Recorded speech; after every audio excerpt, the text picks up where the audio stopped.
Bom, boa noite a todos. Nós estamos aqui em mais um web meeting da SBG sob o patrocínio da Allergan e nós vamos começar hoje discutindo casos clínicos, primeiramente casos com o uso de uma medicação tripla, nova combinação tripla que a gente tem no mercado, que é o Triplenex.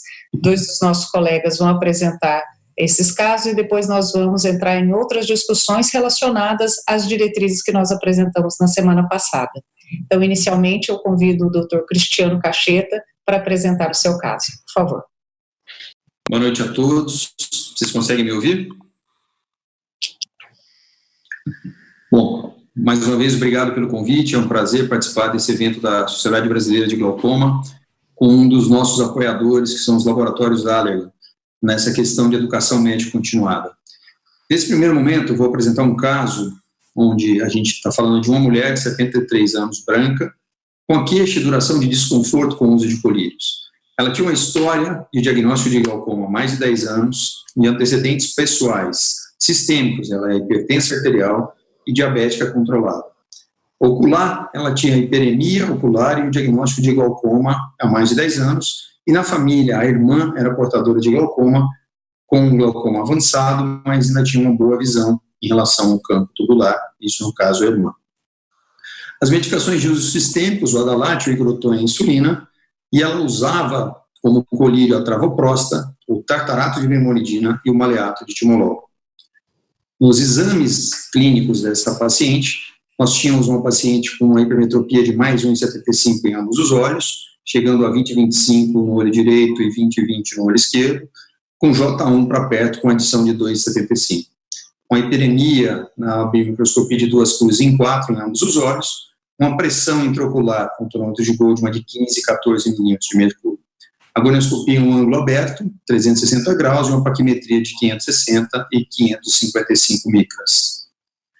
Aqui a gente observa o disco óptico do olho direito, uma escavação ampla, onde a gente observa toda a parte da retina, e escavação entre 0,9 para total no olho direito, o que também é evidenciado no olho esquerdo. Aqui no olho esquerdo a gente observa também uma área de atrofia peridisco.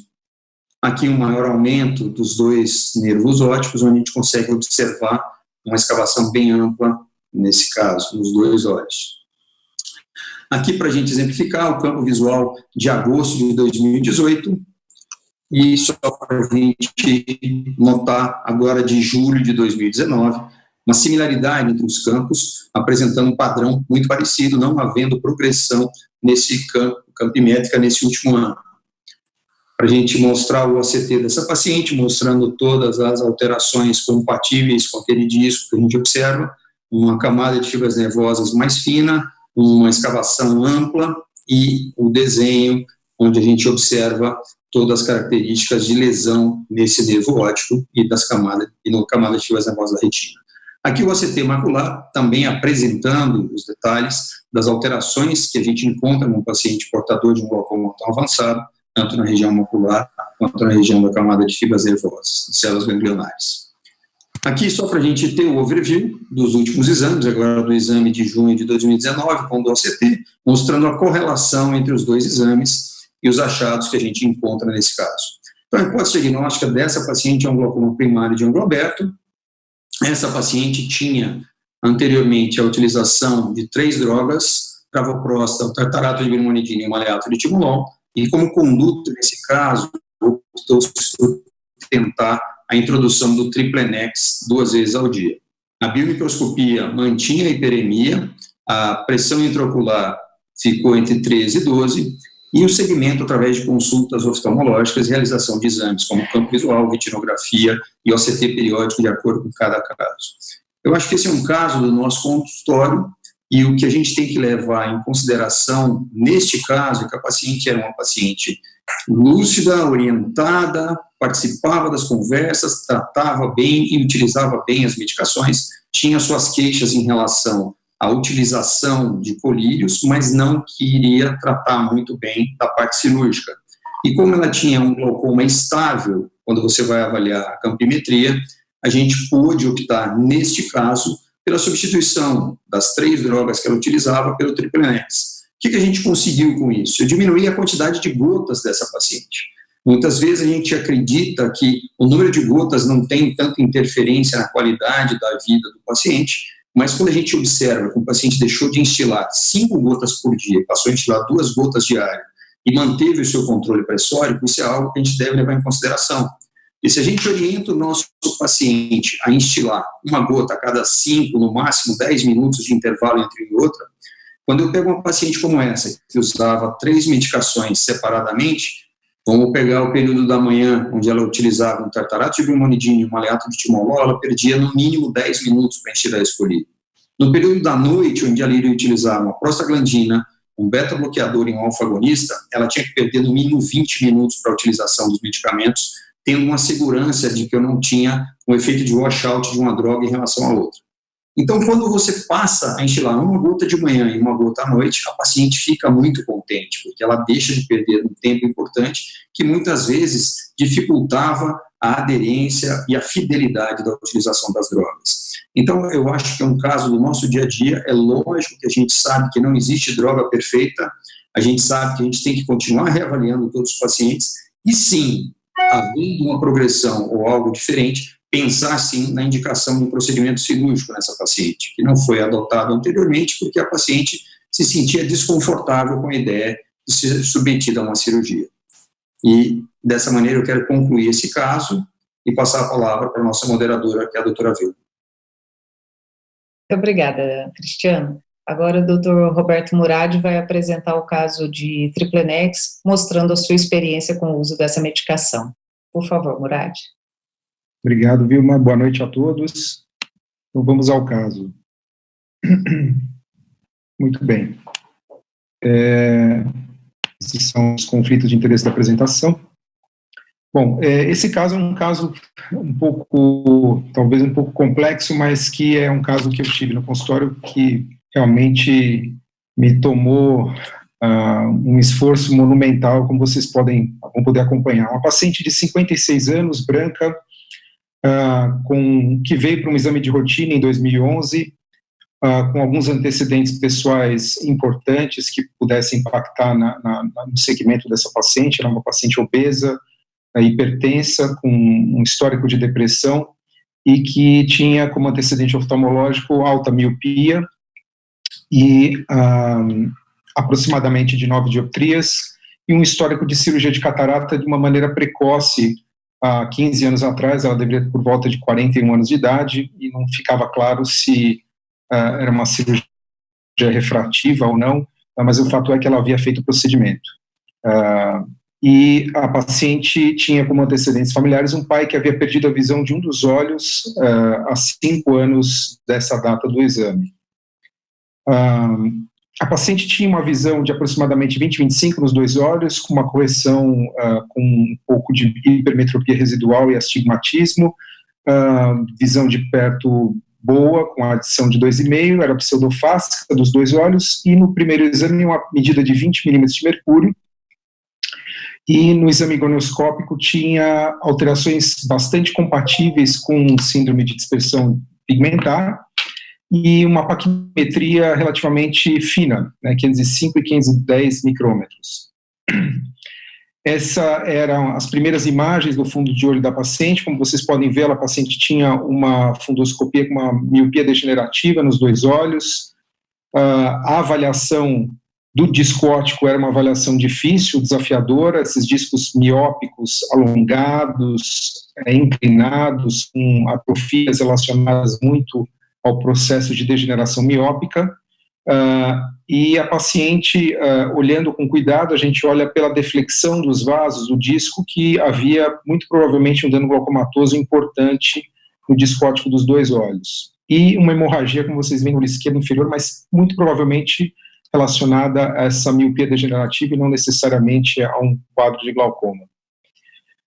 O exame inicial de avaliação funcional da paciente mostrava um defeito cambimétrico importante nos 2 olhos, no olho direito mais superior, nasal superior, e no olho esquerdo mais nasal inferior, já de cara na primeira avaliação, e que foi confirmado em segundo exame, e ficou como então uma paciente com miopia degenerativa e um glaucoma pigmentar, Inicialmente, a gente tratou ela com latanoprosta nos 2 olhos, ela teve uma resposta parcial, uma redução para 16 milímetros, a gente considerou que o valor não era ainda adequado, considerando o nível de comprometimento, associou uma associação fixa de timolol e cloridrato de dorzolamida, houve uma redução para 14 milímetros de mercúrio. Essa paciente foi seguida ao longo dos anos com várias medidas, como vocês veem aqui nessa tabela, várias tentativas de combinações para tentar a melhor combinação possível, numa redução pressórica suficiente, uma combinação que nós obtivemos em 2012 de bimatoprosta com uma associação fixa de timolol e brimolidina, ela atingiu uma redução pressórica relativamente boa, de 12 milímetros, e o problema é que no segmento a paciente tinha uma dificuldade enorme em manter o uso dos 2 colírios. Uma paciente que esquecia bastante, e isso se confundia com o próprio quadro de depressão dela, que trazia uma série de limitações, dificuldades para utilizar essas medicações. Em 2 momentos a gente chegou a indicar, considerando que a paciente tinha uma série de receios sobre intervenções mais agressivas, tentar fazer uma trabecoplastia seletiva em um dos olhos, para tentar ajudá-la no controle pressórico com medicação, mas a paciente refutava de qualquer forma qualquer procedimento. Essa paciente foi avaliada da melhor maneira que se pôde ao longo dos anos, do ponto de vista estrutural, com as retinografias, tentando identificar possíveis mudanças, mas realmente eram muito difíceis de serem identificadas pelas retinografias. Ao mesmo tempo, em uma tentativa de fazer exame de imagem com a CT, a gente observava várias dificuldades por conta de imagem relacionadas à miopia degenerativa da paciente, que inviabilizava acompanhá-la com a CT também. E na avaliação funcional, o que a gente percebia é que a paciente tinha uma flutuação bastante importante, o que dificultava a interpretação do segmento em termos de definir se ela estava progredindo ou não. Um exemplo aqui de uma das avaliações em que sugeria, num exame de maio de 2015, que ela parecia progredir, no exame sucessivo, alguns meses depois, ela melhorava no campo. Então, realmente, havia uma dificuldade enorme em determinar mudanças nessa paciente, né?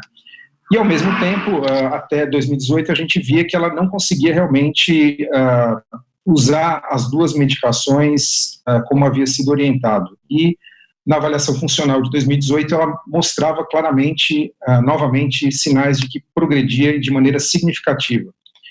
Por conta dessa dificuldade de manter a terapia e de mostrar sinais de progressão, a gente propôs a cirurgia para ela, mas a família e a paciente realmente não queriam fazer nenhum procedimento e quiseram manter a terapia. Fizemos todas as orientações possíveis, mas a paciente acabou não seguindo de forma adequada, voltando só em 2019, confirmando os defeitos no campo visual dos 2 olhos, a progressão dos defeitos. Vejam aqui do olho direito e também do olho esquerdo, a gente vê a quantidade de alterações que ela apresentava, inclusive no olho esquerdo, uma redução significativa do MD ao longo do tempo, mostrando o quão comprometido se tornou esse olho ao longo desses todos. E, mais uma vez, observava-se que ela não usava as medicações de forma correta e propomos, então, por conta da progressão do dano, a realização novamente de cirurgia, propomos novamente para pacientes, familiares, mas, infelizmente, eles não concordavam com o procedimento. Até que, então, optamos, então, propor para ela a substituição de todas essas medicações por essa associação tripla, a bimatoprosta, associada a brimolidina e maleato de timolol, 2 vezes ao dia em ambos os olhos, e discutido de forma bastante severa com a paciente e com a família a necessidade do segmento mais próximo pela gravidade do quadro, né? A paciente mostrou já nas primeiras semanas uma redução significativa da pressão com essa forma terapêutica, com o Triplenex, mostrando uma hiperemia conjuntival nessa associação fixa, que não foi diferente do que se viu quando usava os 2 medicamentos separados, né, o Cumbi mais o Lumina. Isso se manteve aí nas 2 visitas sucessivas de julho e também agora mais recentemente no dia 20 desse mês, onde a gente tem acompanhado ela mais de perto, né. Esse caso é um caso bastante desafiador, é um caso de uma paciente com glaucoma e miopia degenerativa, e esses olhos são difíceis, tanto na determinação, na avaliação inicial, como no segmento, na determinação tanto do comprometimento estrutural, como do comprometimento funcional. E isso também gera dificuldades na hora de se decidir sobre mudanças no tratamento, né? Ao mesmo tempo, a gente tem uma paciente com história de glaucoma e história de depressão, que é bastante frequente para quem atende bastante glaucoma, e esses pacientes, em especial, a gente tem que lembrar das dificuldades do paciente ter aderência ao tratamento, e os esquemas terapêuticos mais simples sempre acabam de benefício maior para os pacientes, já que muitas vezes acabam tendo grandes dificuldades em usar diversas medicações para diversos tipos de condições de saúde, né? Então, o uso dessa medicação especial, ela trouxe um ganho para a paciente pelo fato de que um esquema terapêutico de um colírio só, você ter 3 drogas associadas e até o momento uma redução bastante significativa da pressão intraocular. Acho que era isso. Vilma, passo a palavra para a nossa moderadora.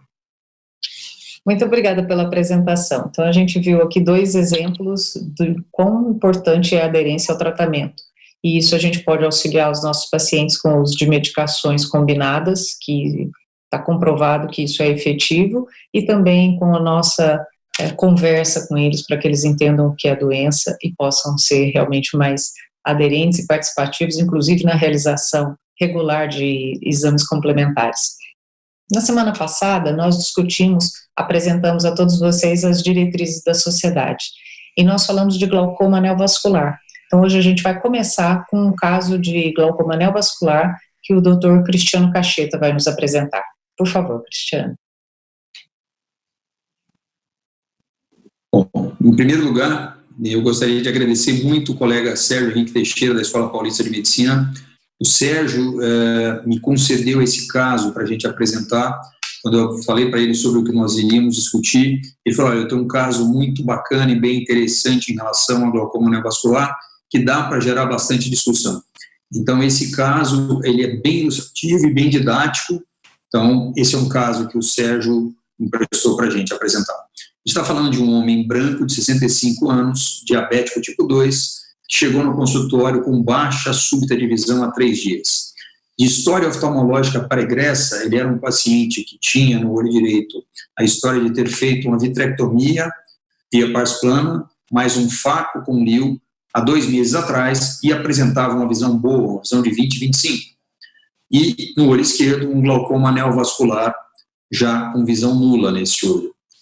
E como ele apresentou, ele chegou no consultório dizendo que nos últimos 3 dias ele tinha perdido a qualidade de visão que ele tinha conquistado com a cirurgia prévia 2 meses atrás, e apresentava uma acuidade visual de MM e no olho esquerdo SPL, no olho com glaucoma neovascular.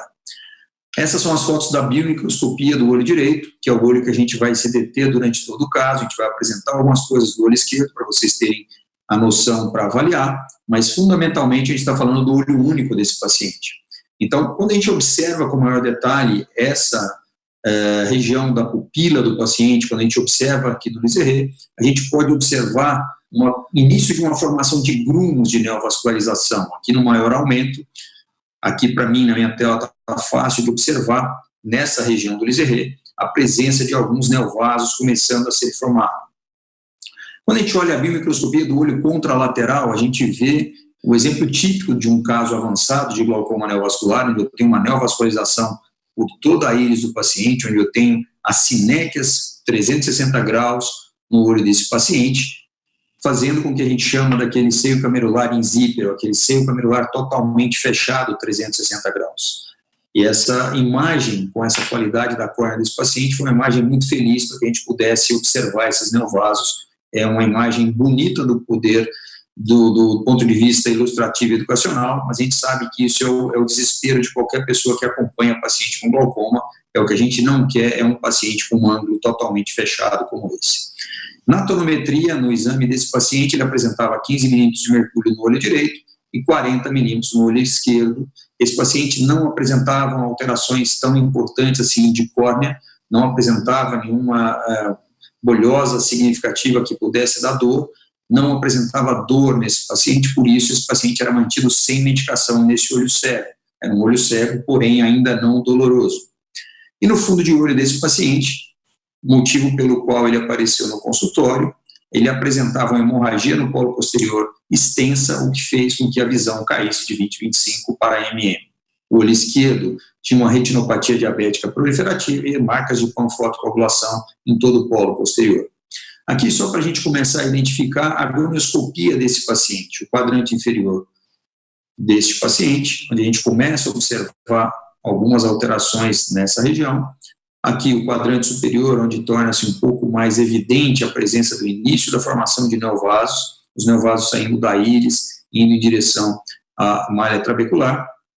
Aqui a gonioscopia do quadrante nasal, onde a gente vê tufos de neovascularização bem evidente. Aqui já o quadrante temporal desse mesmo paciente, tudo do olho direito.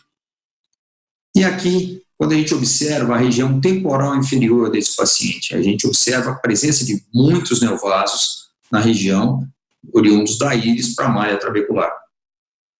Qual a conduta que foi administrada para esse paciente? Foi feito o bevacizumab na cavidade vítrea, e após uma semana da aplicação do antiangiogênico, esse paciente apresentava uma pressão intraocular de 13 milímetros de mercúrio, e aqui a gente já observa a remissão dos neovasos no seio camerular desse paciente. Aqui, só para a gente lembrar, aquele quadrante temporal inferior pré, e aqui a presença dos neovasos, e a imagem de uma semana após a aplicação do antiangiogênico. Vocês notem que a quantidade de neovasos diminuiu substancialmente. Quando a gente vai avaliar, antes e uma semana depois. A gente pega imagens onde eu tenho, aqui na primeira figura, o pré-aplicação do antiangiogênico, aqui uma semana após, e aqui 3 semanas após, onde eu já vejo novamente a mesma região com formação de mais neovascularização. Ou seja, tratar um paciente com glaucoma neovascular, ele não se restringe só à utilização do antiangiogênico. Aqui a imagem da gonioscopia do quadrante superior e inferior, pós uma semana da aplicação do antiangiogênico. Aqui a gente está com um esquema didático, é uma foto é uma imagem ilustrativa, onde a gente consegue observar as principais formas de tratamento que a gente tem, seja a utilização do antiangiogênico, seja a panfotocoagulação do polo posterior desses pacientes que apresentam sangramentos e neovascularização. Quando a gente observa aqui a hora serrata desse paciente, a gente observa, tem que avaliar uma área central, que é a área que geralmente a gente trata bastante com a panfotocoagulação. Essa área ainda me deixa uma área bem ampla na extrema periferia desse paciente aqui na hora serrata, sem o tratamento. E muitas vezes a gente pode observar, em alguns casos, uma área não tratada e a gente vai, como nesse caso, que foi muito feliz, quando eles entraram para ter a observação da questão da avaliação, para fazer a vitrectomia, a remoção do sangramento que tinha dentro desse olho, quando eles começam a avaliar pela imagem endoscópica desse paciente, a gente consegue ter uma imagem muito bonita de toda a parte interna, aqui o trocáter que é colocado para eliminação, e aqui eu estou vendo os processos ciliares, você vem aqui nessa região o sangramento ativo. Quando a gente vai ter uma imagem um pouco melhor agora, daquele paciente que a gente está observando aqui, ó, um sangramento ativo, essa região que não foi tratada pela aplicação do laser, que ela fica bem na extrema periferia, bem na pars plicata, quando a gente faz o laser no polo posterior e não avalia melhor essa região, a gente pode se dar em algumas condições onde a gente tem esse sangramento nessa região que não foi tratado por aquele laser do polo posterior. Então, essa é a imagem que a gente tem da pars plicata desse paciente com um sangramento ativo e um trocáter aqui. Essa imagem é uma imagem que a gente consegue, quando está fazendo a vitrectomia, com a fibra ótica, e a gente consegue ver tudo isso aí.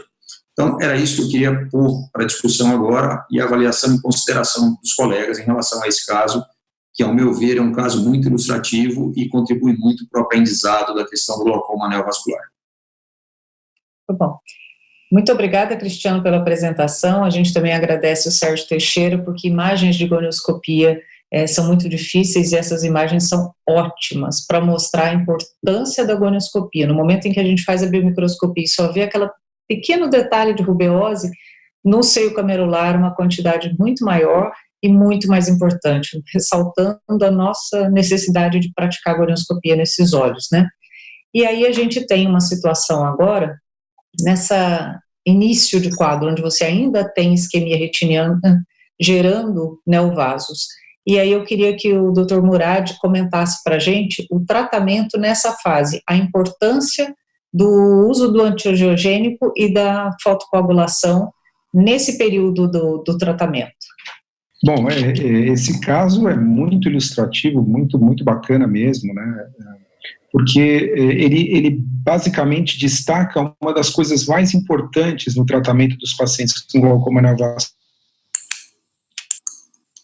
Primeiro, eu acho que, antes de tudo, o diagnóstico feito de forma rápida e bem precisa, principalmente quando você tem pequenas alterações na borda pupilar, né? Eu sempre digo, e a gente acaba vendo, eventualmente, casos do pronto-socorro no ambulatório lá da Unifesp, muitas vezes o paciente com edema de córnea, por exemplo, muito significativo, que vem para o ambulatório para discutir como se fosse um glaucoma agudo, e, na verdade, quando você coloca uma solução hiperosmótica, você consegue ver melhor a transparência da córnea e consegue identificar esses pequenos neovasos e separar o que é um fechamento angular agudo, por exemplo, de um paciente com glaucoma neovascular que cai num pronto-socorro. Isso é muito importante nos diversos pronto-socorros do país. A gente tem que sempre ter esse cuidado de olhar com muita atenção isso quando o paciente vem com um aumento de pressão súbita no pronto-socorro. E esse caso ilustra muito bem o fato de que a gente deve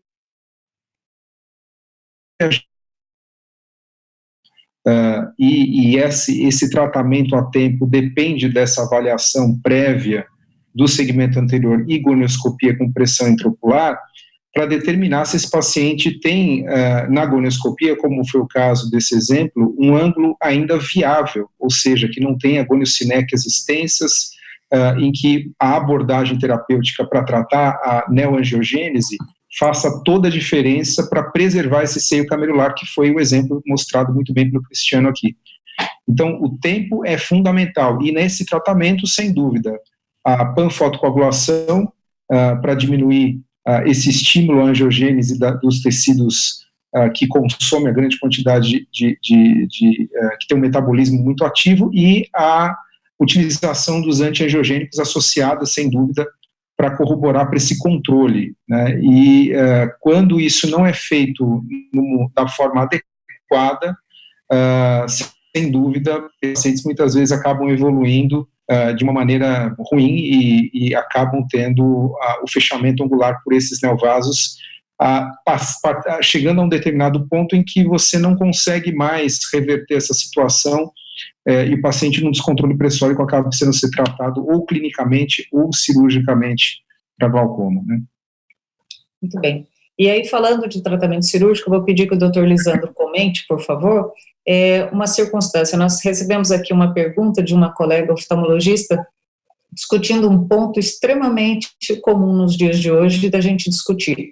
Quando faz implante de drenagem ou quando faz cicloterapia, ciclofotocoagulação. E considere, por favor, Lisandro, um espectro onde você ainda tem um ângulo aberto ou quando você já tem um ângulo totalmente fechado. Isso muda a conduta? Boa noite a todos, agradeço o convite, Vilma, né, em nome da SBG está aqui mais um web meeting com colegas que a gente considera bastante bons amigos. Eu vou fazer um comentário do caso depois, mas respondendo diretamente a sua pergunta, Vilma, o tratamento ele muda bastante, principalmente com relação às fases que o glaucoma neovascular está. Se o glaucoma neovascular já está numa fase, e o que muda, o mais importante dessas fases é o ângulo, se ele ainda está aberto ou está fechado. No momento que o ângulo está aberto, como o caso mostrado pelo Sérgio, um caso bem bonito, a gente consegue, às vezes, reverter o processo neovascular e acabar até conseguindo, né, um controle pressórico bem adequado, até com tratamento clínico mesmo. Mas a partir do momento que a gente tem um ângulo fechado, né, a grande maioria desses casos, a gente não consegue mais controlar de maneira clínica e é necessário a gente, né, partir para tratamentos cirúrgicos. O uso do antiangiogênico, ele abre uma oportunidade para a gente única, né, que a gente não tinha décadas atrás, que a gente conseguir controlar o processo neovascular de maneira rápida, porém temporária. Mas a partir do momento que a gente consegue controlar o processo neovascular de maneira rápida, enxugar esse olho com um processo neovascular ativo muito forte, a gente pode partir para procedimentos como implante de drenagem ou até uma trabeculectomia, partindo do jogo do 0 a 0. A gente tem chance de fazer esses procedimentos funcionarem.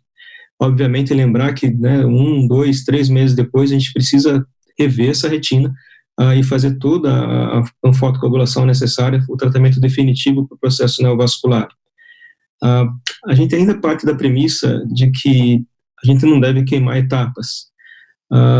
Eu provoco, vamos usar um termo provocativo, eu provoco as pessoas que defendem o uso do ciclofoto, a coagulação mesmo com o ciclo G6, a mostrar evidências de segurança a médio e longo prazo, a mostrarem evidências de segurança, né, do procedimento com relação a todo o processo de visão e produção em homeostase do olho a longo prazo, principalmente quando a gente está falando de casos primários. Não existe na literatura ainda evidência suficiente, na minha opinião, e na opinião de vários bons especialistas, que deve se partir para procedimentos ciclodestrutivos em casos primários, a não ser em casos específicos onde existe uma conjuntiva muito aderida, onde outros procedimentos são questionáveis, onde existe já casos, né, de glaucomas mais avançados, terminais, com baixo prognóstico visual. Aí sim, o ciclo G6 e a ciclofoto antiga, né, mas principalmente o ciclo G6, ele vem para melhorar os nossos resultados, fazer um procedimento mais controlado, com menos inflamação.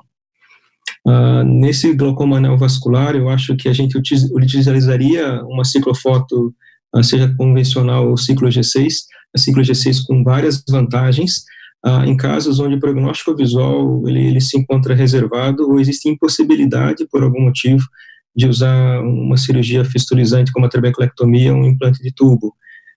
Mas na minha opinião, né, eu respeito os colegas que pensam o contrário, mas na minha opinião, nessas situações, né, um comentário rápido sobre o caso, que assim, é interessante que esse paciente ele fez uma vitrectomia, uma faco 2 meses antes de ele voltar com esse problema de baixa de visão. Então existem 2 possibilidades no meu raciocínio. Ou esse processo neovascular, essa retinopatia diabética, ela não estava bem controlada desde o começo para descompensar 2 meses depois, ou ela descompensou, né, após a FACO e a VPP principalmente. E uma das possibilidades que vem na cabeça, né, não estava no caso, mas é de previamente a FACO e VPP ter sido feita uma injeção de anti-VEGF prévia a VPP e FACO, e caprichosamente uns 2 meses depois do procedimento, a gente vê o paciente voltando com neovasos em ângulo, em íris, e hemorragia do segmento posterior. Se foi feita essa injeção pré-VPP e pré-FACO, é a janela de tempo que ela perde o efeito e o paciente descompensa de novo para ter o problema e voltar com a baixa de visão, hemorragia intravítrea, e os neovasos de novo, né? Então, fica bem atento a essa janela. O anti-VEGF ele vem para abrir essa janela rápida, mas temporária para a gente atuar, mas ele é limitado no tempo, né? A gente tem que rever o paciente antes dele chegar com essa hemorragia macular lá atrás, antes da baixa de visão, e complementar com foto, né, antes disso tudo ter acontecido. Muito obrigada, Elisandro. Acho que ficou bastante claro, né? A gente tem que atuar em 2 modos. Tratar a isquemia para que o processo que gera a neovascularização seja interrompido. O outro é reduzir a pressão para poupar o nervo óptico desse paciente. Nesses 2 segmentos, o antiangiogênico é muito útil nessa primeira fase, mas ele não atua sobre a redução da pressão intraocular. Essa é outra história. E realmente o implante de drenagem é muito provavelmente a indicação mais comum. A gente pode ter uma janela de oportunidade em alguns olhos realmente para fazer ainda uma trabeculectomia, mas os implantes de drenagem são mais comuns. E a ciclofotocoagulação, a transescleral, por qualquer método, é um procedimento que deve ser reservado para os olhos em estágios mais avançados, e a gente tem que ponderar risco-benefício, porque a fitises é bastante comum nesses casos de glaucoma neovascular. creio que nós respondemos a questão, e se vocês tiverem algumas outras dúvidas, vocês vão colocando aí na tela, que a gente vai receber aqui e vai fazer.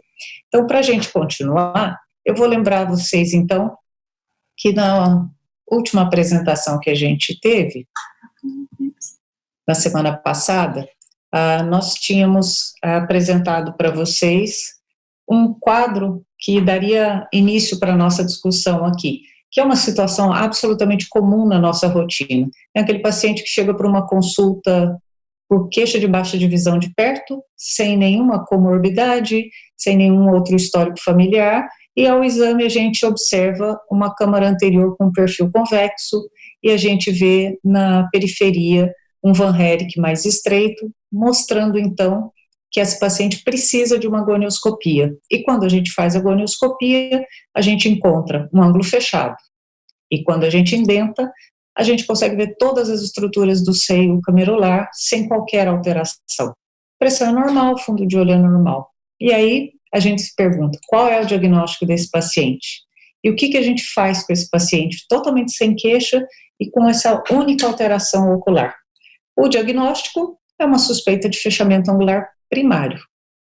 E aí, não fazemos nada? Indicamos uma iridotomia ou uma fasectomia? O que a gente faz com esse paciente ao acaso? Essa é uma das dúvidas mais comuns. E tem um trabalho que veio trazer alguma informação para a gente sobre isso. Então, vou pôr aqui na tela agora algumas informações sobre esse estudo e vou pedir que o Dr. Sakata faça alguns comentários que vão servir de ponto de partida para a gente seguir para os próximos casos.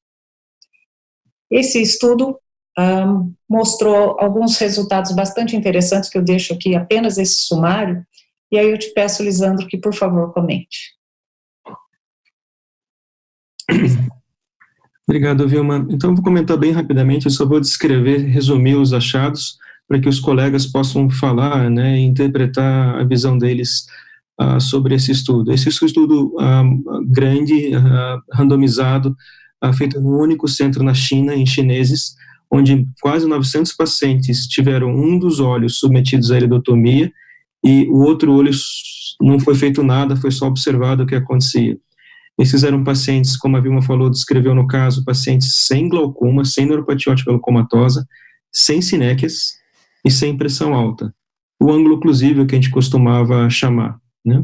E o que esse estudo mostrou dentro dos quase 900 olhos, com uma surpresa, é que em 6 anos de segmento, muito poucos pacientes apresentaram o endpoint que a gente chama, né, que converteram ou com pressão alta, ou com formação de sinéquia, ou apresentaram uma crise de glaucoma agudo. Então, quando você consegue ver, acho que você não consegue ver meu mouse, mas o Reach Primary Endpoint, a primeira linha da tabela, mostra aqui 19 pacientes em 900, obrigado, Vilma, apresentaram um endpoint de sinéquia, pressão alta ou crise de glaucoma agudo no olho submetidos à iridotomia, e no grupo controle não foi feito absolutamente nada. Em 6 anos, só 36 pacientes em quase 900 apresentaram pressão alta, sinéquias ou fechamento angular agudo. Então, a gente está falando de uma percentagem bem baixa de pacientes que apresentam, de fato, problemas num tempo de segmento relativamente longo de 6 anos. E uma coisa que é interessante notar que a média de idade desses pacientes era de quase 60 anos, quer dizer, os pacientes já tinham, provavelmente já começando a ter catarata, e desses pacientes, por exemplo, do grupo controle, que chamou mais a atenção, dos 36 pacientes que atingiram o endpoint, lá no lado direito da tabela, a maioria deles, 30 de 36, não é que esse paciente ficou cego, ou teve glaucoma, ou apresentou um fechamento angular agudo. Dos 36 pacientes que apresentaram o endpoint, onde não foi feito absolutamente nada, 30, a maioria deles apresentou só sinéquia anterior periférica 1, 2, 3 horas. 5, entretanto, apresentaram sim uma crise de glaucoma agudo. 5. Sendo que 3 deles foram após a dilatação, que nesse estudo eles faziam com tropicamida e fenilefrina. 2 ao acaso. Notem também que apesar desse número bem baixo de paciente evoluindo com problema ao longo de 6 anos, sem fazer absolutamente nada, a iridotomia é sim, isso não é controverso, efetiva em reduzir esse risco. Então a gente tem que 36 pacientes do grupo controle apresentaram problemas, e apenas 19 dos óleos tratados com a iridotomia em óleos chineses, onde mecanismos de bloqueio não pupulares são mais frequentes, apresentaram problemas. Metade só dos pacientes, se comparado ao grupo controle. Então, vem uma discussão onde não se questiona a eficácia da iridotomia em reduzir o risco de problemas, né, nos pacientes com ângulo oclusível. 50% ele reduz em chineses. Na nossa população, talvez até um pouco mais. Mas o que entra, a gente tem que digerir essa informação e levar ela para o consultório. É uma coisa política de saúde pública, outra coisa é o consultório. É um paciente da sua clínica entrando em crise de fechamento angular agudo, mas a gente deve começar a digerir essa informação que de cada 1.000 pacientes, 5 só, ao longo de 6 anos, vão ter um fechamento angular agudo. 3 no ambiente controlado após a dilatação com tropicamida e fenilefrina. E todo o resto, 30, né, somente vão apresentar sineques anteriores periféricas. E poucos também com pressão elevada, 5 com pressão elevada. É difícil a gente, de novo, transformar os resultados de um estudo clínico randomizado para tratar aquele paciente que está na nossa frente. E a gente não tem dados possíveis, né, viáveis, para poder fazer uma análise de risco adequada e saber, dentro dos 1.000 que estão na minha frente, quais são os 5 que vão apresentar fechamento angular agudo. A gente não consegue definir isso. E nesse estudo publicado por esse grupo forte no Lancet, eles usam um termo, para quem leu o artigo, que é impossível, no baseline, separar esses 5 pacientes dos 1.000, esses 5 pacientes que apresentaram fechamento angular agudo, dos 900 pacientes incluídos no estudo. Impossível, escrito no Lancet. Comentários dos colegas? Basicamente, a gente tem uma situação, então, em que a gente, diante de um paciente desse ao acaso, se a gente fosse sugerir, em termos de saúde pública, a gente não recomendaria fazer iridotomia em pacientes com suspeita de fechamento angular primário.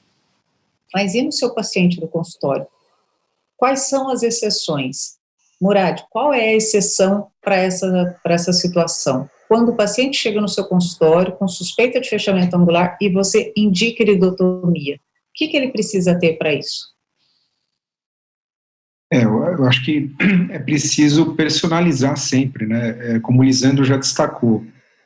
Se você tem um paciente que precisa se submeter a midríases periódicas, por avaliação que seja do segmento posterior, esse é um paciente que tem um risco maior, né? Então, esse paciente possivelmente é um bom candidato a fazer o laser.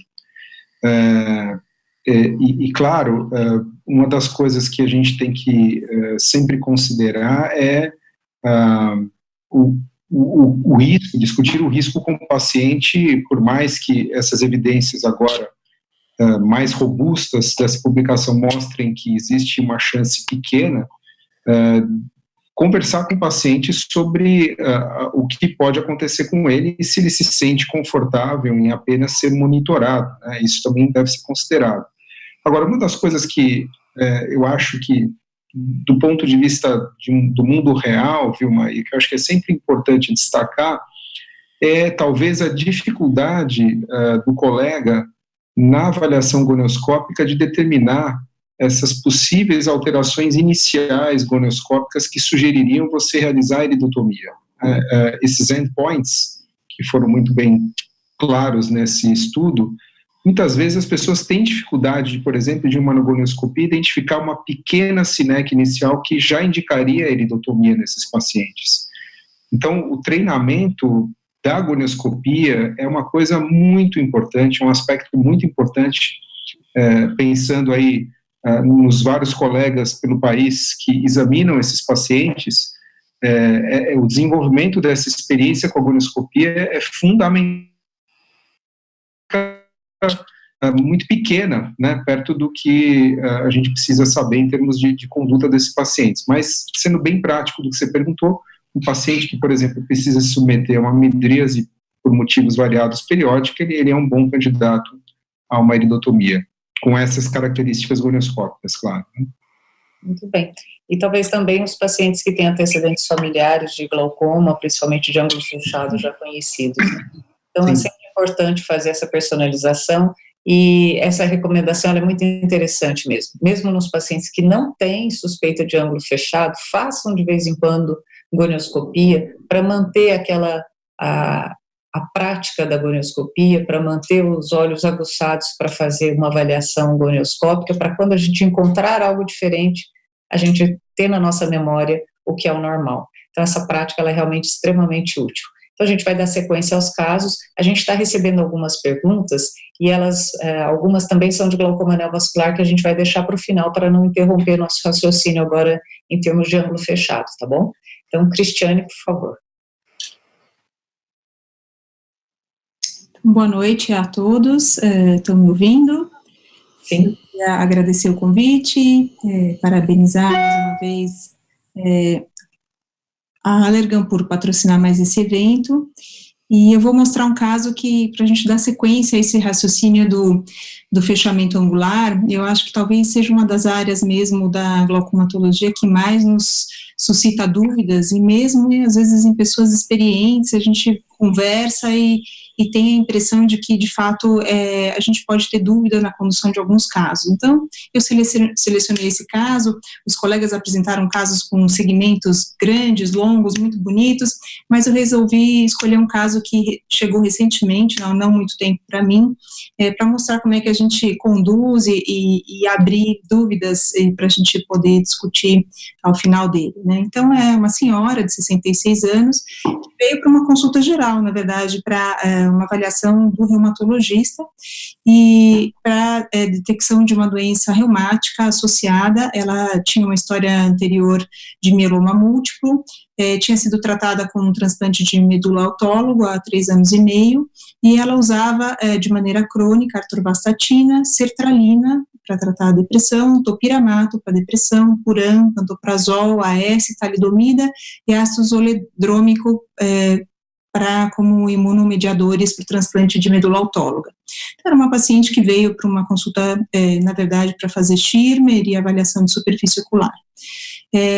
Mas eu perguntei, né, na anamnese quais eram os antecedentes familiares, e ela me conta que teve uma história de uma tia, da parte da mãe, que tinha tido uma crise de dor e evoluiu com uma perda de visão subitamente, sem história de diabetes, né, o que fez pensar que talvez pudesse ser uma crise de fechamento angular agudo.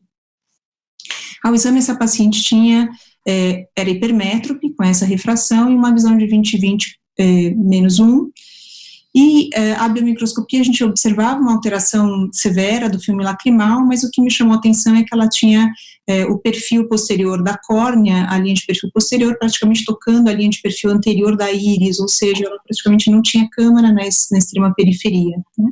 Uma íris convexa e uma catarata nuclear de uma cruz. A pressão naquele momento era de 17 milímetros de mercúrio, na tonometria de Goldman, e a gonioscopia, que sempre é desafiador, por isso a ideia de treinar é muito boa, eu só conseguia observar a linha de Schwab nesse primeiro momento, e com indentação que eu consegui ver foi até o trabeculado pigmentado, mas eu não consegui observar nenhum sinal específico de imprint ou de goniosinéquias. E ela tinha uma espessura de córnea mediana. Então, esse era o aspecto biomicroscópico da câmara anterior, uma íris convexa, e um Van Herrick, uma proximidade muito grande da íris com a córnea. A gonioscopia com a dificuldade técnica de uma primeira consulta, de uma primeira gonioscopia, realmente não se observava a linha de Schwab, e quando eu indentei, eu consegui observar trabeculado, que não se mostrava pigmentado, nem com os sinais de fechamento angular. Essa foi uma retinografia. Eu comecei, então, uma propedêutica mais apurada, direcionada à nossa área, e eu só iniciei com uma retinografia não midriática. Ela tinha uma escavação de 0,5, 0,6, talvez com uma salserização temporal inferior, e eu segui com a solicitação de um campo visual, e ela tinha alguns pontos deprimidos, foi o primeiro exame dela. Tinha pontos nasais no olho direito, mas que não chegavam a configurar propriamente um escotoma, era um primeiro exame, e no olho esquerdo ela tinha pontos esparsos que não configuravam os critérios, não preenchiam os critérios de Anderson para defeito inicial. eu gostaria de seguir a propedêutica de glaucoma, dilatá-la, fazer uma biomicroscopia de fundo mais adequada, mas eu fiquei um pouco insegura de fazer a midríase nesse caso, com risco mesmo de levá-la, de ela ser uma em 1000 e levar ela para uma crise de glaucoma agudo. Então, eu imaginei que fosse uma suspeita de fechamento angular até então, desde que eu não tinha informações suficientes do nervo óptico, e indiquei uma iridotomia com IAG laser, solicitei que ela conversasse com a minha secretária e ela, claro que sumiu, né, afinal ela tinha ido só para avaliar o olho seco e estava saindo com uma cartinha pedindo uma iridotomia. Por mais que a gente gaste tempo, explique, não é fácil para o paciente entender no primeiro momento, a gente usa vídeos ilustrativos e às vezes o paciente realmente não compreende e ela não voltou para fazer o laser. 6 meses depois, ela volta com uma queixa de baixa de visão no olho direito, aí sim muito preocupada com o risco de que houvesse evoluído para um glaucoma, né, e ela tinha nessa ocasião uma visão mais baixa no olho direito, um quadro de miopização, e me parecia que a catarata tinha tido uma evolução das imagens que eu tinha obtido no primeiro exame. Mantinha ainda pressões próximas de 18, mas nesse momento, quando eu identei na agonioscopia o olho direito, me deu a impressão de que havia mais pigmento, que havia um imprint da íris. Então, eu paro aqui e abro para discussão. Eu acho que essa paciente foi uma paciente que atingiu o desfecho que era estabelecido no estudo que a gente apresentou agora. Ela talvez tivesse se beneficiado de uma iridotomia, talvez até antes, né? Ela precisa continuar a propedêutica de glaucoma, fazer tomografia do nervo óptico, da camada de fibras e da mácula, para a gente estudar melhor se é uma lesão glaucomatosa, mas eu quero discutir o que a gente faz nesse momento. A gente faz uma iridotomia para poder fazer toda a investigação e aguarda a facoemulsificação. A gente faz uma facoemulsificação já para melhorar a visão e para depois a gente fazer um exame apurado, tomando bastante cuidado com o pós-operatório, com os picos expressóricos que podem vir a ter.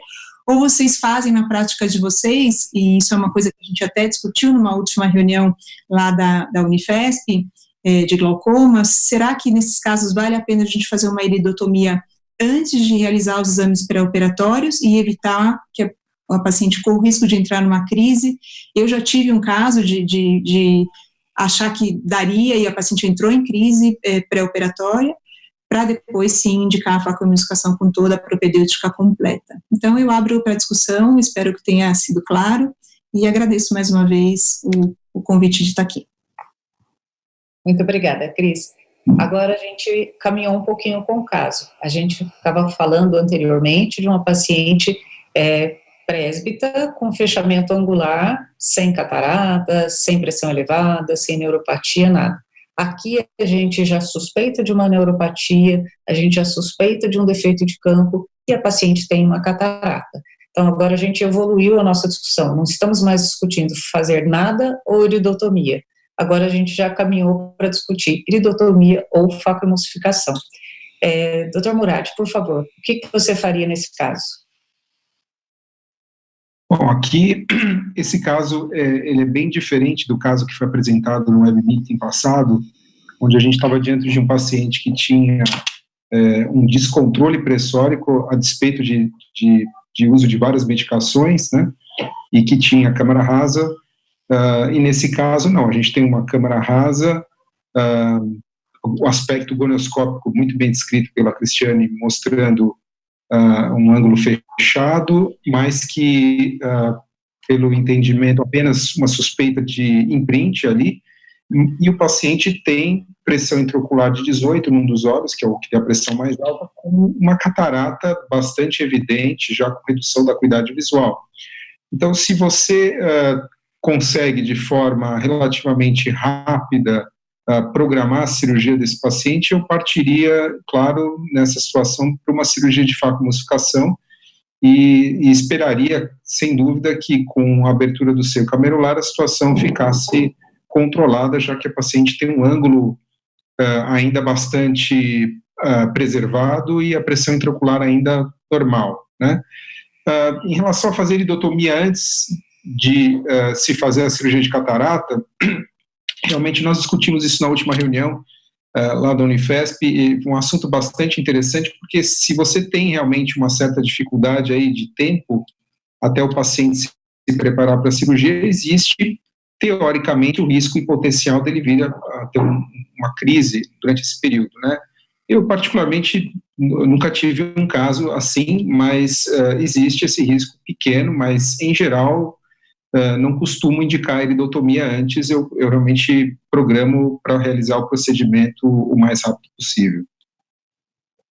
Muito bom, concordo com essa linha, que se a gente já está indo para ter uma catarata e vamos operar, é esse o caminho. E tem uma pergunta que eu ouço sempre, Lisandro, e principalmente residentes sempre falam, mas e quando eu for operar a catarata que eu vou dilatar a pupila dessa paciente? Corro riscos?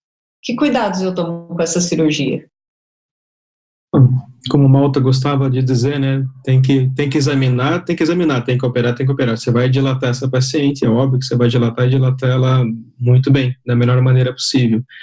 Mas eu complementaria o Murad, eu concordo com o que o Murad falou, é raro a gente fazer uma iridotomia quando a gente já tem indicação de uma facomulsificação para uma catarata. O único caso que a gente faz a iridotomia prévia, mesmo sabendo que vai fazer uma faco depois, são casos extremos, né? São casos com ângulo muito fechado, ou casos, por exemplo, que já beiram o nanoftalmo, porque você preveniu, deixar uma iridotomia laser feita previamente à cirurgia de faco, seria muito mais fácil, por exemplo, do que fazer uma iridotomia depois de uma evolução eventual com glaucoma maligno, algo assim. Mas, tirando os casos extremos, eu concordo plenamente com o Murad. Na faco, já que a gente vai dilatar e corre esse risco, né, o que a gente recomenda é que evite aquelas condutas que tem de pingar tropicamida na manhã que vai para o hospital, antes para o hospital, e que as enfermeiras dilatem o paciente de maneira rápida e efetiva, próximo ao momento da cirurgia, não ficar dilatando 1 hora antes do paciente para a cirurgia. A gente pronto, nos casos também mais extremos, o uso de manitol para enxugar um pouco o vítreo, e a gente começar sem impressão positiva toda vez que sistemicamente possível. Na minha opinião, eu faço de rotina esse manitol. Isso facilita bastante, né, evita bastante complicações intraoperatórias, e até, nem que não complique, mas deixa a cirurgia mais tranquila, né, sem pressão positiva excessiva, né. O manitol tem essa capacidade. Muito bem. Cristiane, o pessoal está super atento na sua apresentação e eles têm uma pergunta para você.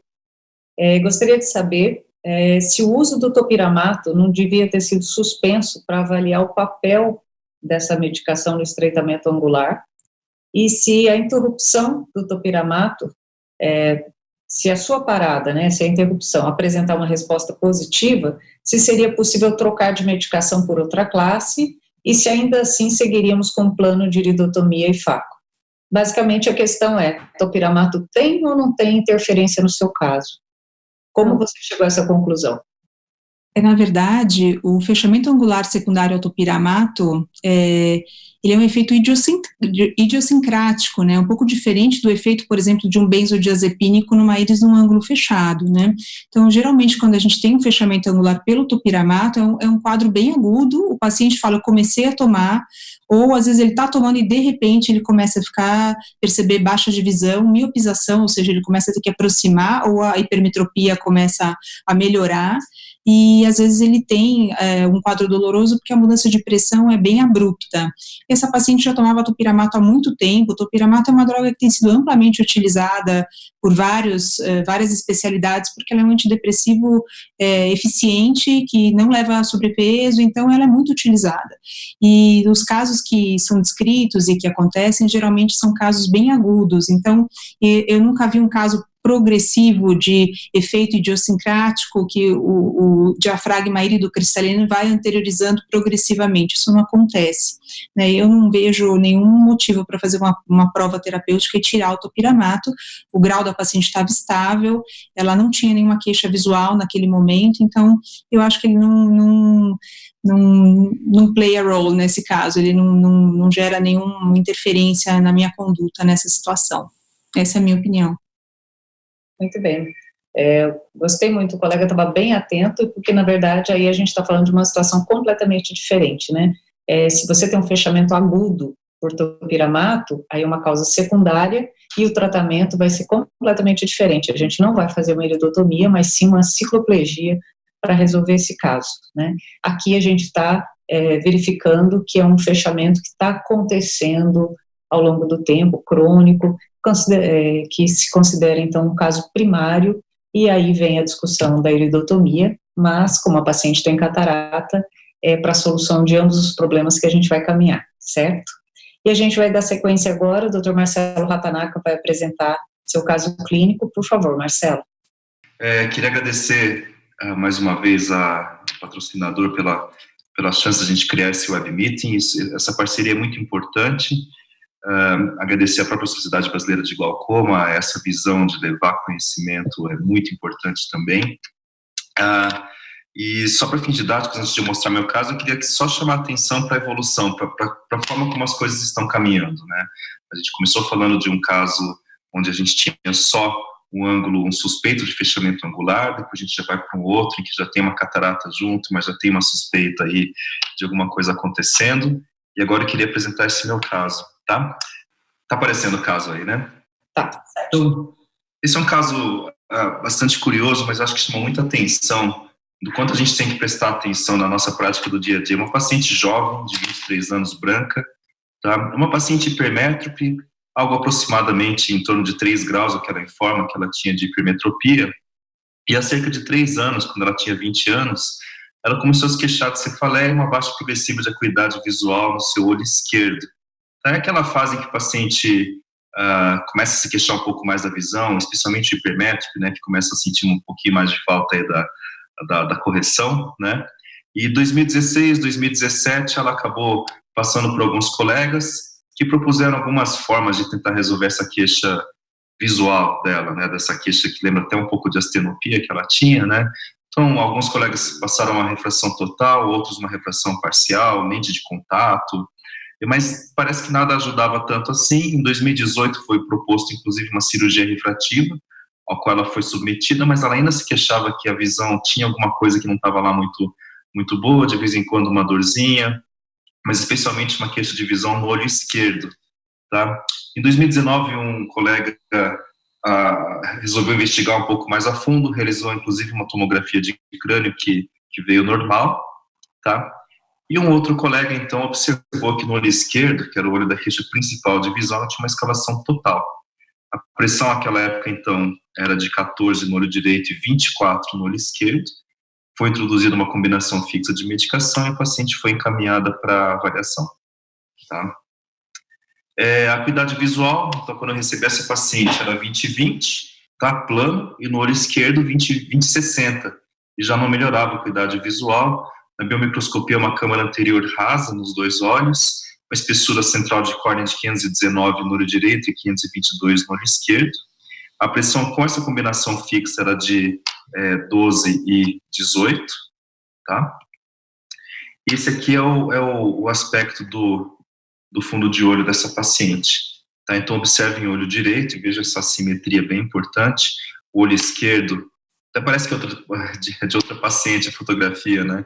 Vejam que essa coloração diferente justamente porque já praticamente não tem mais camada de fibras nervosas, é uma escavação quase que total já, tá? E em comparação com outro olho, que ela tem uma boa camada de fibras, um nervo com aspecto bem normal, tá? Deixa eu passar aqui. Pronto, esse é o campo visual da paciente. Eu estava mais interessado em ver como que se comportava o campo, mas de qualquer forma ela está esperada um comprometimento bem importante do campo visual, especialmente até pelo aspecto fundoscópico, né? Esse foi o primeiro exame que a paciente fez. Eu fiz um exame estrutural, esse é um OCT, tá? Então, do olho direito e do olho esquerdo. Na verdade, o OCT aqui nem era tão fundamental assim, né? Porque com aquela alteração toda que a gente via, mas até para documentar aqui, então, o comprometimento estrutural dessa paciente, certo? E daí vem aquela dúvida, né? O que faltou nesse caso? O que ficou pendente nesse caso que poderia ter ajudado, talvez, a resolver isso antes, para esse paciente não chegar nessa situação, né? Gonioscopia. Né? Então, eu deixei a gonioscopia um pouco para depois aqui, mas vejam que a gonioscopia, quando eu fiz, eu não tenho a foto, porque eu fiz uma iridotomia nessa paciente nos 2 olhos, mas pré-iridotomia, no olho direito, o que ela tinha? eu só conseguia observar até a linha de Schwab, e com a indentação era possível chegar até o esporão escleral em todos os setores, porém ela já tinha algumas sinéquias periféricas anteriores, tá? Então, dá para observar que já com a indentação essa paciente já tinha vários pontos de sinéquia 360 graus, sendo que no olho esquerdo, que era o olho da pressão mais alta daquele comprometimento todo que eu mostrei, o ângulo fechado 360 graus, aquilo que a gente chama de um ângulo zipado.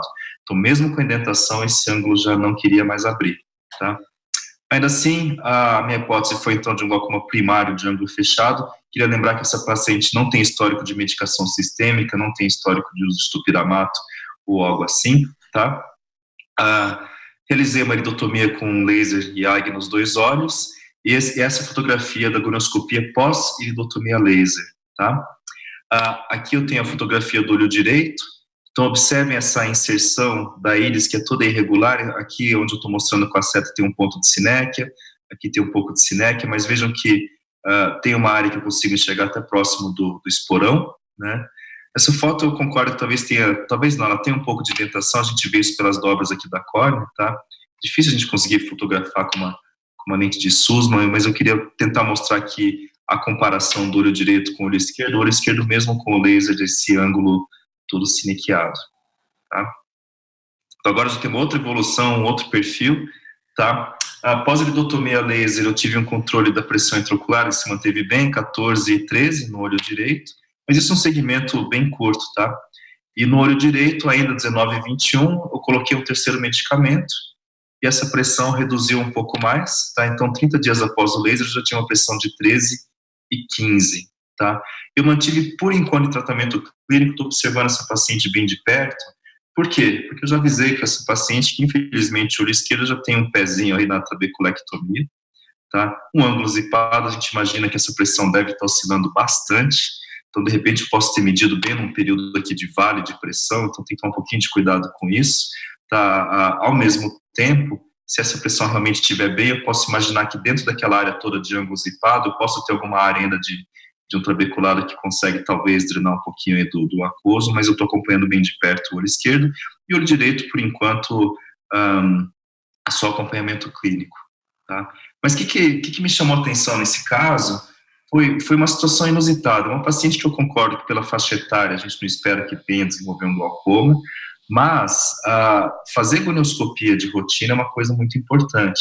Uma outra coisa que a gente sempre aprende em oftalmologia básica, a visão não está melhorando por algum motivo, a gente tem que investigar, ver o que está acontecendo. Esse paciente chegou a fazer uma cirurgia refrativa e em nenhum momento, até chegar nessa suspeita, ou quando alguém viu que tinha já um nervo com escavação total, foi feita uma gonioscopia, né? Então isso mostra a importância de se fazer esse exame, mas eu já apresentei o caso inteiro e abro agora para a discussão aí dos colegas. Muito bem. Me chama a atenção uma coisa no seu caso, que além do que a gente vem batendo na tecla o tempo todo da importância de se fazer a gonioscopia, o fato da paciente ser tão jovem, né? Você fez a biometria nessa paciente, ou você julga que isso é importante? Isso é fundamental, né? Essa paciente, de uma forma geral, aquilo que eu comentei, não se enquadra no perfil de uma pessoa que vai ter um glaucoma de ângulo fechado agora, né? E também o nível de hipermetropia, a gente tem 3 graus aqui, também não seria esperado para ela que já tivesse alguma coisa, né? A gente aprende que o clássico do glaucoma de ângulo fechado é aquela faixa etária mais avançada, aquela hipermetropia talvez um nível mais elevado, e por isso que isso chama atenção para que se faça a gonioscopia. Então, para a investigação, o que é interessante? Biometria, eu ainda não tenho esse dado, tá? Mas é fundamental que isso seja feito em situações assim, especialmente, tá? Uma OBM também seria bastante interessante para a gente melhor entender, talvez até mais para fins acadêmicos, né, o que aconteceu com esse ângulo e por que ele já estava desse jeito, né? Então, acho que são 2 exames que seriam bem interessantes para complementar esse caso e deixar ele um pouco mais didático, tá? Muito bem. Tem uma pergunta aqui que eu vou passar para você, doutor Murad, mas antes disso, só para falar para vocês que hoje é a última atividade dessa diretoria da sociedade em conjunto. Essa é a nossa última atividade pública nesse grupo, e nós estamos tendo aqui um recorde de participação linear, as pessoas estão conosco já há um bom tempo. Doutor Murad, só para complementar aqui, eu queria que você respondesse um pouquinho a respeito de pré-operatório desses pacientes com ângulo fechado. A gente tem várias perguntas nesse sentido. Eu já falei sobre a história do dilatar ou não o paciente no momento que vai para a cirurgia de catarata, mas quando a gente vai, seja só para uma faco ou para uma facotrec, o que você faz nesses pacientes? Se faz Diamox antes? Você faz Diamox 1 hora antes? Alguns dias, ou você faz manitol no intraoperatório? Como você manuseia essas drogas para esses pacientes? Bom, Vilma, eu particularmente, minha conduta de rotina é manitol. Esses pacientes, sem dúvida, se beneficiam da utilização de manitol no pré-operatório, 40 minutos antes, por uma série de vantagens, né? Esses olhos, como já foi destacado aqui, são olhos pequenos, tem uma chance significativa de apresentar pressão positiva no intraoperatório, no pós-operatório eles podem ter uma evolução desfavorável, então o uso do manitol torna o procedimento cirúrgico mais tranquilo, o controle da situação no intraoperatório muito mais fácil para o cirurgião, e eu particularmente uso manitol em todos esses casos de glaucoma de ângulo fechado e também em pacientes com glaucoma de ângulo aberto que têm pressões elevadas, bem elevadas, não controladas, e que precisam submeter a esse procedimento cirúrgico. Falando um pouquinho desse caso, Vilma, eu realmente, é um caso, a gente não dá para deixar de dizer que é um caso realmente que entristece a gente, porque a gente vive uma era, na oftalmologia em especial, em que se exalta muito a tecnologia, se fala muito de novos devices, novos instrumentos na oftalmologia, e muitas vezes se deixa de fazer uma avaliação básica que deve se aprender em qualquer formação básica de um oftalmologista, que é a medida da pressão intraocular, que eu acho que talvez nesse caso, talvez não tenha nem sido feita antes da cirurgia refrativa, normalmente, e a avaliação fundoscópica, né? A gente não está falando nem de gonioscopia, né? São parâmetros fundamentais, né, para você determinar alguma coisa de estranho que esteja acontecendo com a paciente. E, sem dúvida, como o Marcelo destacou, a gonioscopia ela é essencial numa situação dessa. Se o colega não se sente confortável, se ele tem dúvidas, peça para alguém que tem experiência examinar para ele, porque isso vai fazer toda a diferença do paciente. Esse caso, no meu ver, e até abrindo um pouquinho o leque, ele cai no grupo daqueles pacientes que muitos acabam acreditando que por serem jovens e que querem uma cirurgia refrativa, têm necessariamente olhos saudáveis e podem se submeter ao procedimento, ou às vezes a preocupação é mais com a córnea, se a córnea é viável para fazer a cirurgia refrativa, mas a gente tem que lembrar que muitos desses pacientes podem ter essa condição que o Marco mostrou, ou podem ter, por exemplo, síndrome de dispersão pigmentar, porque muitos deles são míopes, né, e podem ter glaucoma pigmentar. Então, é importante ter esse cuidado de avaliar o segmento anterior nesses pacientes, medir pressão, fazer fundoscopia, para não cair numa situação como essa. Agora, paciente jovem, um defeito de campo visual muito significativo num dos olhos, ela tem uma vida pela frente, né, sem dúvida vai acabar precisando de uma trabeculectomia, como o Marcelo já colocou, e isso vai comprometer muito a qualidade de vida da paciente. Acho que a gente lembrou de algumas coisas fundamentais aqui, né? A gonioscopia ela é fundamental sempre que a gente estiver observando um Van Herrick, ou seja, uma câmara na periferia estreita. Em qualquer paciente a gente precisa fazer isso.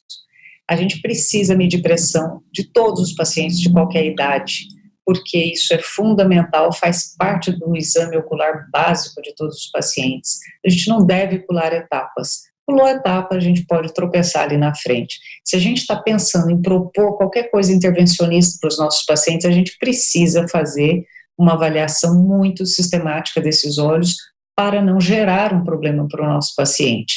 Então, é fundamental que a gente tenha esses dados. Eu acho que esses casos que a gente mostrou aqui hoje são muito ilustrativos para dar ênfase nisso que a gente comenta, né? Eu tenho aqui algumas perguntas, eu vou passar uma agora para o Dr. Cristiano Cacheta, que se refere ao glaucoma neovascular.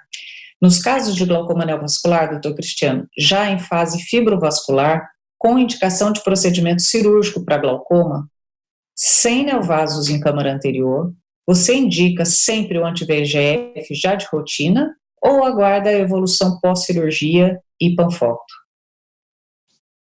Bom, eu acho que essa questão veio do Jaime, né? Um colega está perguntando em relação a isso. De rotina e sempre são palavras que a gente tem que avaliar, como bem foi dito anteriormente, a individualização de cada caso. Se aquele paciente não tem, naquele momento, a neovascularização em atividade, o fundo de olho está bem controlado com a panfotocoagulação, eu não indico de rotina o antiangiogênico. Eu realizo o procedimento e reservo o antiangiogênico, como a gente sabe que ele tem um efeito fugaz, para aquele momento necessário. E sempre manter o que foi a base dessa reunião de hoje, a avaliação do paciente de perto e a condução do paciente individualizada naquela questão que o paciente te apresenta. O caso que o Marcelo mostrou é um caso que mostra para a gente que se eu não examino o meu paciente, se eu não escuto a queixa do meu paciente, eu vou comer bola. E eu corro o risco de ter um grave comprometimento da qualidade visual do meu paciente, se eu não escutar e se eu não valorizar as queixas do meu paciente, assim como não examinar. É inadmissível você não fazer toda a semiologia básica para todos os pacientes que chegam no seu consultório. Doutor Lisandro, tem uma pergunta aqui que se refere ao fato de você ter comentado que em glaucomas neovasculares há uma janela ideal, um tempo ideal de exame. E a pergunta é a seguinte: com o antiangiogênico, qual seria essa janela de reavaliação? Quanto tempo? Então, essa é uma pergunta muito importante e a resposta é que ela varia, tá, de semanas a poucos meses. A gente discute bem esses casos com retinólogos, Ezequiel, Kenzo, a Vivi, minha irmã, e é importante a gente manter o retinólogo do nosso lado. O caso que foi mostrado pelo Cacheta, o caso do Sérgio, eu diria que é um caso mais para retinólogo do que para glaucomatólogo. A gente tem que lembrar que a injeção dá aquela janela temporária, aquela oportunidade para a gente atuar, mas ela, se tiver tração, ela pode fazer um descolamento de retina, ela pode aumentar a chance do paciente ter um descolamento de retina. Então, indo direto à sua questão, você tem que imaginar que uma vez que você teve que usar a injeção, porque você precisava resolver a coisa rápido, para atuar rápido, você fez uma coisa temporária. Você não tratou de maneira definitiva a isquemia da retina, e que você vai ter que tratar depois.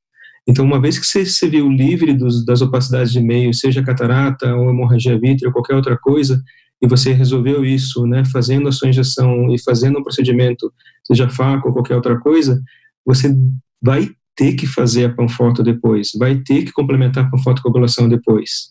E essa janela, sendo bem direto, é indeterminada, mas pode variar de 2 a 3 semanas até 2, 3, 4 meses. Então, o retinólogo gruda no retinólogo e pede ajuda dele para conduzir o caso da melhor maneira possível. Muito bem, realmente, a gente tem uma fase desse processo em que o olhar se volta totalmente para a retina, sem perder a observação da íris e do ângulo, e depois uma fase em que ele sai um pouco da retina depois que ela está tratada e vai lá para a câmara anterior, quando a gente começa a atuar, principalmente no tratamento cirúrgico do glaucoma, né?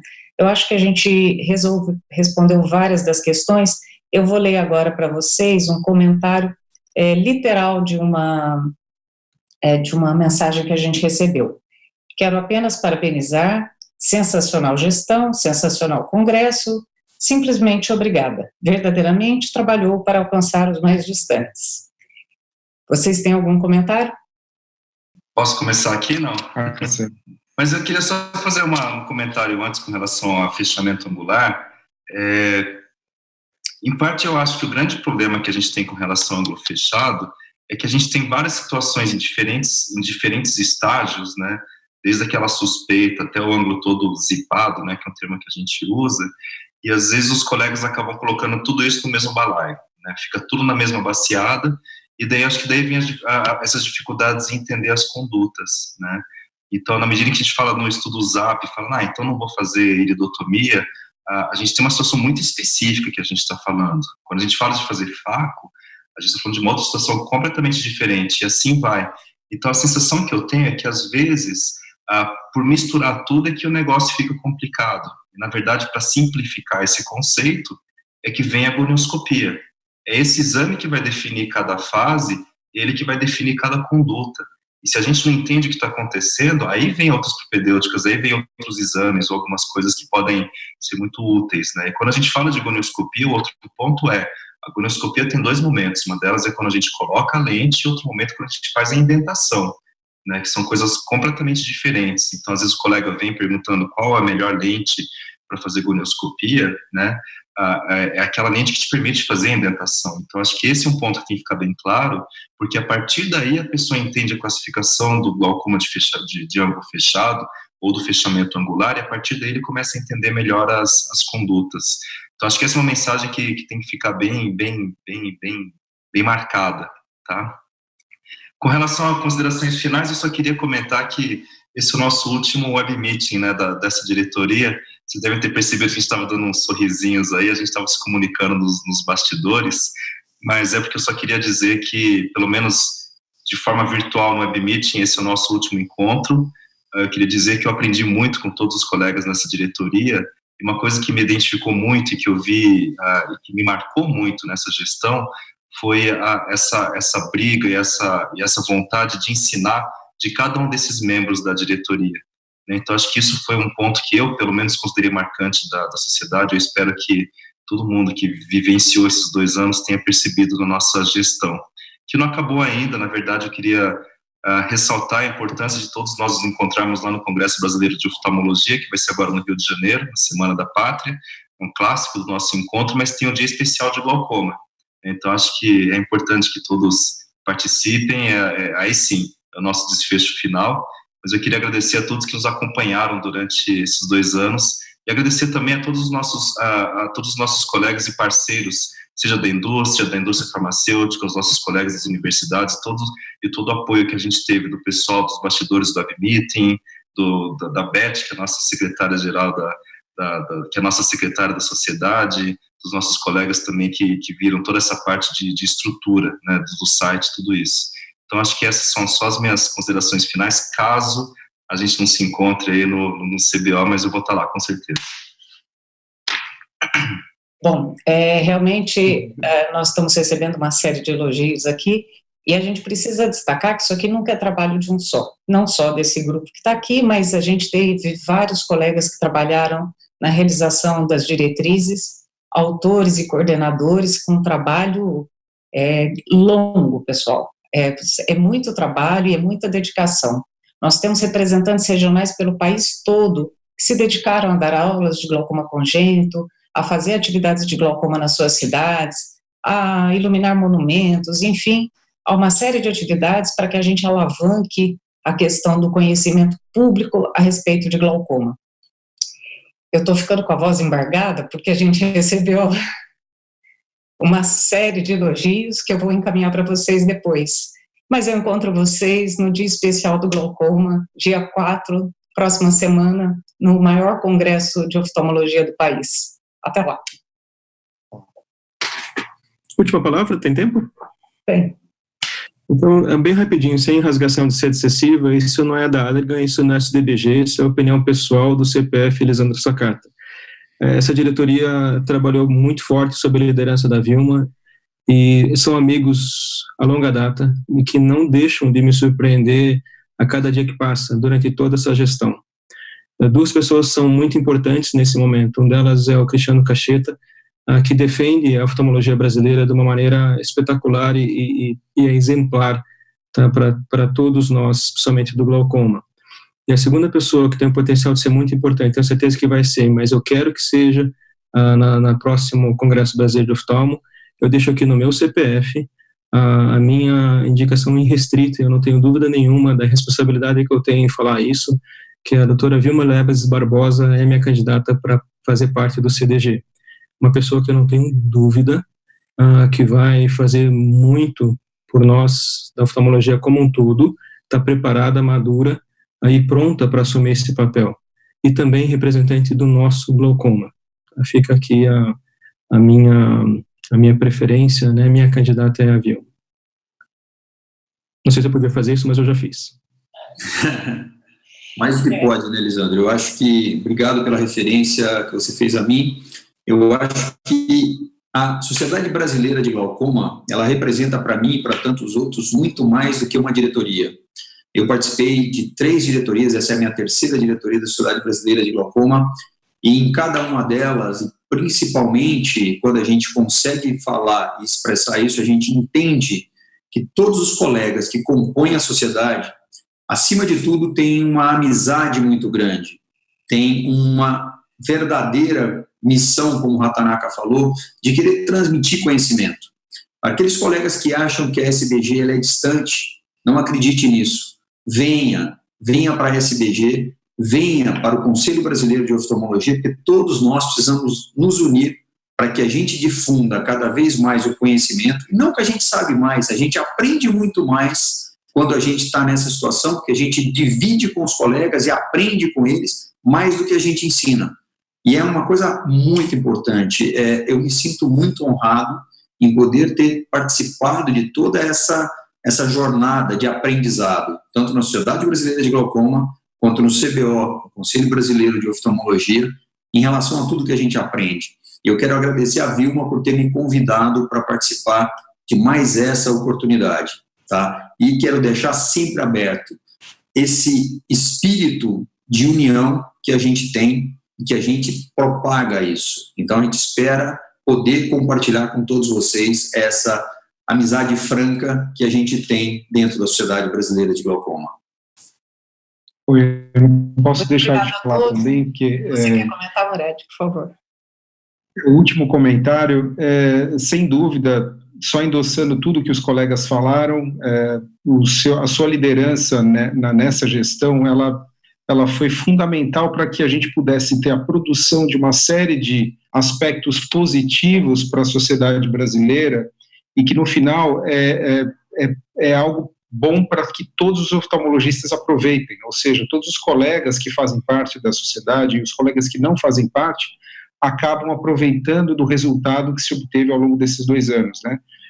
Os programas de educação médica continuada, o simpósio que envolveu um número enorme de participantes com um conteúdo riquíssimo de informações e todos esses eventos que a gente tem feitos por via web, sem dúvida o maior beneficiado é o colega oftalmologista que atua no nosso país. Então, essa harmonia que aconteceu durante essa gestão trouxe frutos muito positivos e eu acho que é mérito de todos sob sua liderança.